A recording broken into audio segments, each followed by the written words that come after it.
Hi friends, இந்த வீடியோவில் DSR சாரீஸ்லேருந்து நான் வாங்கின சாரீ பற்றி தான் பார்க்க போகிறோம். இந்த சாரீ நான் வாங்கி 3 மந்த்ஸ்க்கு மேலே ஆயிடுச்சு. 2-3 தடவை கட்டியாச்சு, வாட்டரில் வாஷ் பண்ணியாச்சு. ரொம்ப லைட் வெயிட்டு, பிடிச்ச கலரில் எப்படி வீடியோவில் பார்த்தனோ அதே மாதிரியே எனக்கு வந்துருந்துச்சு.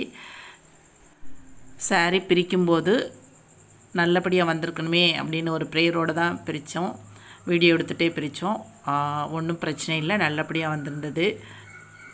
சாரீ ஃப்ளீட்ஸ் வைக்கிறதுக்கும் கட்டுறதுக்கும் ரொம்பவே நல்லா இருந்தது. ஃபஸ்ட்டு ஷாம்பு வாஷ் பண்ணேன். இந்த சாரியோட ப்ரைஸ் வந்து 700 ருபீஸ். கொரியர் சார்ஜ் ஒரு 50 ருபீஸ். ST கொரியரில் போட்டிருந்தாங்க. பக்கத்து டவுனில் போய் வாங்கிட்டு வர மாதிரி இருந்துச்சு. இந்த சேரீயோட ரேட்டு சரியான விலை தானா அப்படிங்கிறது எனக்கு தெரியலை. நீங்கள் யாராவது வேறு பேஜஸ்லேருந்து வாங்கியிருக்கீங்களா அப்படின்னு கமெண்ட்டில் சொல்லுங்கள். அது எனக்கும் யூஸ்ஃபுல்லாக இருக்கும், மற்றவங்களுக்கும் யூஸ்ஃபுல்லாக இருக்கும். தேங்க்யூ.